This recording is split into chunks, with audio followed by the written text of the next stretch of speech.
Olá pessoal, como é que vocês estão? Começar esse vídeo aqui já mostrando algo diferente, né? Geralmente eu costumo focar esse canal em mostrar miniaturas, mas eu queria mostrar um documento bem legal, né? Dois documentos bem legais que podem servir de base para uma próxima miniatura que eu venha fazer em algum momento indeterminado, né? Eu ainda não comecei base nenhuma para começar a fazer, mas pelo menos o material que eu preciso já está aqui. Então tá aqui dois prospectos raros, né, dos caminhões International Harvester, todos dois por indicação do meu amigo Matheus Matias, de Taquara, no Rio Grande do Sul. Um abraço para ele. Os dois ele me indicou ainda em 2019. Esse primeiro aqui, que já foca nos caminhões em si, eu já comprei de imediato assim que ele me indicou. Mas esse aqui eu confesso que eu demorei um pouco mais. Esse aqui já focado nos motores movidos a GLP, né? Gás liquefeito de petróleo. E esse eu fiquei com um pouco de preguiça para poder pegar, né? E acabou enrolando. E depois de 2 anos o anúncio ainda estava de pé no Mercado Livre. E eu já pus logo na cabeça, ó, já passou esse tempo todo, ninguém pegou, então já é para ser o meu mesmo. E eu fui atrás e comprei, né? Então tá aqui dois prospectos, né? Para quem não sabe, a International Harvester era uma montadora de caminhões americana, né? Caminhões, tratores e picapes americana. Hoje é a Navistar, né? Parece que houve algumas fusões, mudou a razão social da empresa para a Navistar. E parece que ela está tendo uma participação significativa da Volkswagen em seu controle acionário, né? Pouca gente sabe disso, mas é sempre bom relembrar, né? A International ela foi a terceira montadora a se instalar no Brasil. Terceira montadora do ramo automotivo a se instalar no Brasil. A primeira tinha sido a Ford em 1919 e a segunda foi a General Motors em 1925. A International veio em 26, já montando aqueles caminhões americanos deles lá, já caminhões semi-pesados, né?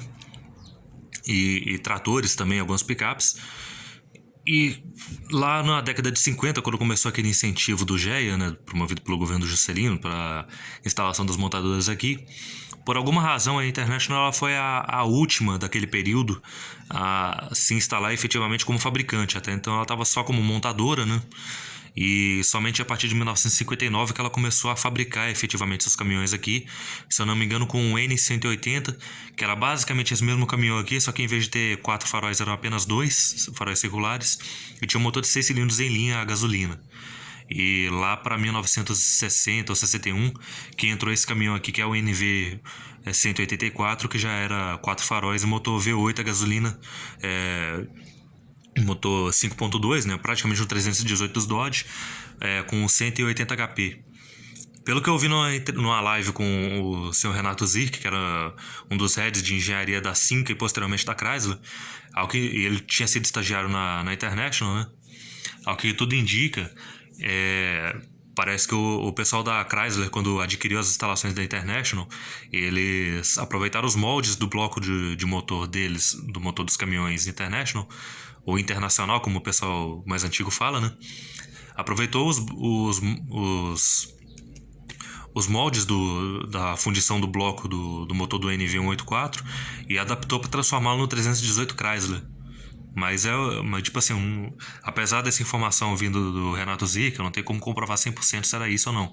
Até porque esses caminhões são tão escassos, né? Produziu tão pouco e são tão raros que eu nunca nem vi um bloco de motor desses caminhões à venda na internet. Assim, é realmente um caminhão bastante obscuro. Mas então, a International ela continuou como fabricante aqui, mas ela nunca, mesmo com a consolidação que ela tinha como montadora, os caminhões nunca tiveram muito destaque assim no nosso mercado. E as vendas foram realmente muito poucas se comparado com Ford e GM, né? Com os caminhões Ford F600 e os Chevrolet inicialmente 6.500 Brasil e depois os C65, C64 que depois viraram C60, né? E ainda os D60 diesel, né? Depois teve os Scania também, com os L75 e L76, teve os Fenemé D11000. Não foi um caminhão que destacou muito, assim, eu não sei exatamente o motivo pelo qual ele não emplacou. Uma das versões que eu ouvi com o pessoal mais antigo era que esse motor aqui, não, esse V8, ele era muito fraco para o resto do conjunto, né? fraco em termos de durabilidade, e ele, num esforço muito grande, ele acabava se quebrando. Então teve muitos que tiveram, já velhos, que teve o motor trocado por Mercedes, né? Mercedes diesel, assim. Mesmo os caminhões seminovos na época, depois que a International já tinha fechado, dizem que o pessoal já começou a equipar com motores Mercedes-Benz a diesel, né? Dos 1111 e posteriormente 1113, e tinha um rendimento melhor do que os modelos Mercedes já citados, né? Porque o conjunto de câmbio diferencial era muito mais parrudo do que os Mercedes. Mas eu não tenho como confirmar essa versão. Fato é que a International não obteve tanto destaque aqui no nosso mercado como deveria, e ela acabou encerrando suas atividades em 65, com o anúncio de ser um encerramento provisório, mas acabou encerrando em definitivo mesmo quando vendeu suas operações para a Chrysler em 67, lá em Santo André. É bom que se diga que a fábrica ficava em Santo André.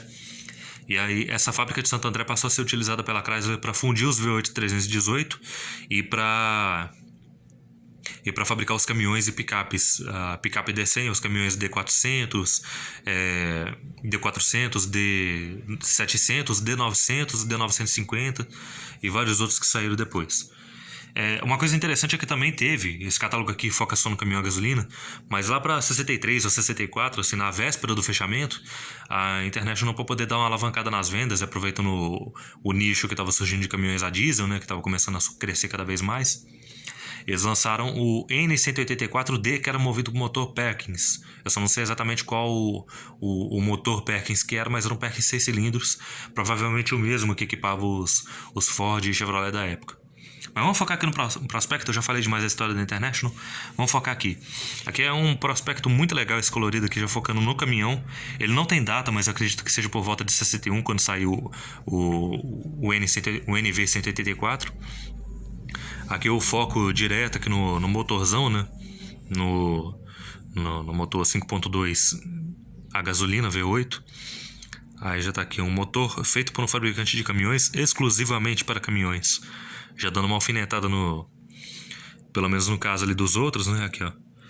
Motor 8 cilindros em V International, modelo V304N. Eu já não lembrava qual era o nome desse motor, o nome técnico dele, né? Desse motor International, tá? É o V304N. Aí, tipo assim, já dando alfinetada, né? Até porque o Y-Block da Ford era usado nos Estados Unidos tanto para caminhões quanto para carros de passeio. E aqui foi a mesma coisa, né? Apesar de que quando o Galaxy começou a ser feito aqui nos Estados Unidos, ele foi durante um bom tempo usado só para caminhões até ser descontinuado por lá, né? Nos States, né? Aqui tá essa ficha técnica bem legal, né? Com as especificações, tá as medidas direitinho aqui para serem comparadas, né? Tá a distância do entre-eixos tudo em polegadas. Eu teria que ter uma base mais ou menos disso aqui para tentar converter. Eu teria que converter do sistema imperial para o sistema métrico e tentar tirar uma base dessas medidas aqui para poder conseguir converter o porte do caminhão original em 18, né? Diminuir em 18 vezes, né? Para a escala que eu quero. É muito legal. Isso aqui já é uma peça à parte. Eu não sei se por acaso você quer desse mesmo prospecto ou se é de outro, mas eu ia complementar e é muito legal porque destaca bem os detalhes que eu preciso pro caminhão que eu for fazer. Aqui também tem outros detalhes bem legais. Aqui já está um motor com a capa seca montada, né, aqui na parte de trás do motor. E aqui vocês podem observar, aqui nessa ilustração você vê que ainda era para o sistema de dínamo, né? E não existia alternador nessa época ainda. E aqui o compressor do sistema de freio semi-hidráulico, né? Ele era um freio pneumático com um pouco de sistema hidráulico, tipo que nem os dos caminhões Mercedes. Era bem legal. Ele era um caminhão considerado de porte semi-pesado na época. Até porque ele tinha roda raiada, o chassi mais reforçado e tal. Aqui é a ilustração das câmaras de combustão, né? Então tá aqui. O desenho especial do pistão e da câmara de combustão do motor NV304N permite o uso de combustíveis de baixo teor de octano sem a característica batida causada pelos mesmos. Uma área de grande turbulência se acha no lado oposto da vela, permitindo a combustão completa, porém lenta da mistura, o que tende a eliminar a batida. A cabeça do pistão é espessa para melhor dissipar o calor. Um segmento de aço inserido na mesma aumenta a resistência do anel superior e do pistão sob condições severas de trabalho. Aqui o desenho do coletor de admissão, né? Após passar pelo bloco do motor, a água flui para as câmaras que envolvem a tubagem de admissão. Isso provê uma temperatura ideal nos cilindros em qualquer situação. Essa outra ilustração bem legal que já mostra o chassizão dele aqui, né? Já com o motor V8 a gasolina no lugar, você vê as rodas aiadas aqui. O setor de direção, que era um setor de rosca sem fim, né? Sistema mecânico, então era queixo duro para burro. Câmbio de 5 marchas com reduzida. Câmbio seco, né? Sem sincronização. Diferencial de dupla redução, né? Aqui o sistema de feixe de mola. O freio aqui, ó. Freios a ar, né? Aqui tá o compressor do sistema, né? Então tá aqui. Uma das características... Vamos ver. Uma das mais categóricas exigências do motorista para um caminhão de qualidade é freios a ar.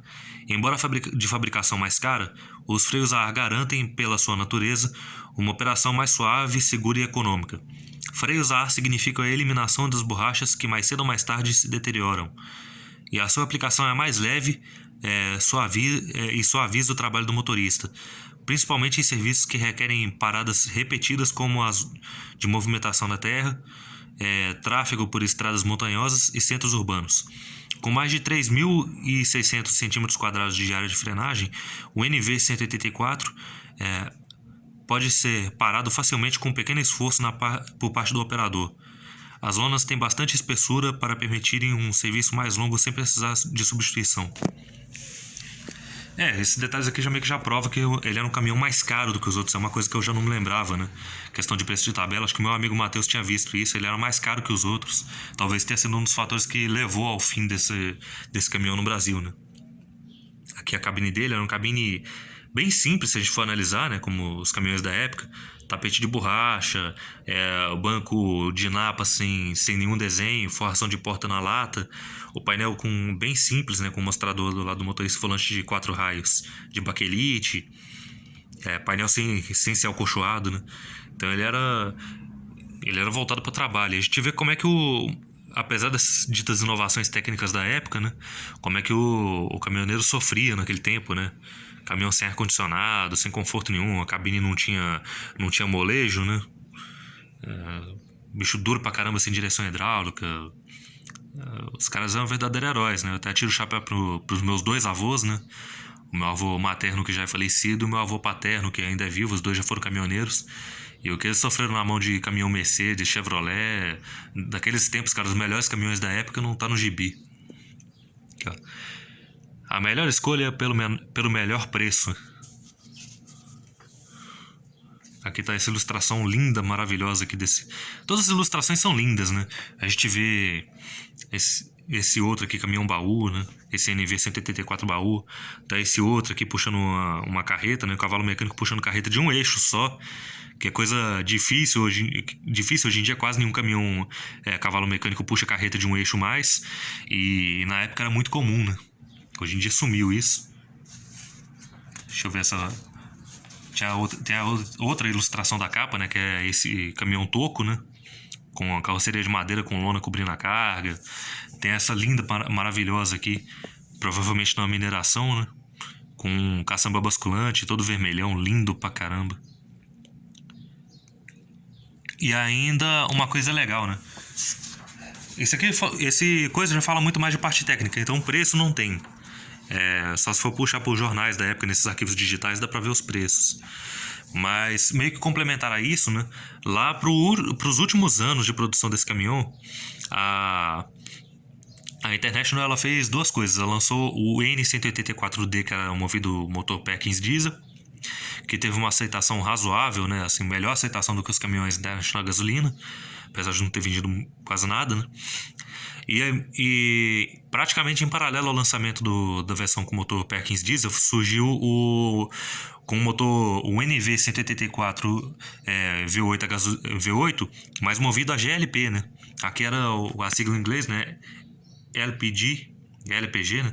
Aqui era o GLP, né? O gás liquefeito de petróleo, né? Tá até listado direitinho, né? Gás liquefeito de petróleo e tal, como se fosse o desenho do gás saindo aqui do botijão. Logo depois que esse caminhão saiu, né? Acho que é depois que ele saiu de linha, esse tipo de combustível para automóvel, para caminhão no geral, assim também, para automóvel no geral, né? Acabou sendo proibido pelo governo federal, né? Então eu não duvido nada que muitos desses aqui, assim como as da gasolina, tenham sido convertidos para motor Mercedes, né? Ou para o Perkins também. E aqui ele não tem muito, assim, questão de ilustração, ele só tem esse desenhozinho do caminhão aqui mesmo, desse NV184 AGLP, né?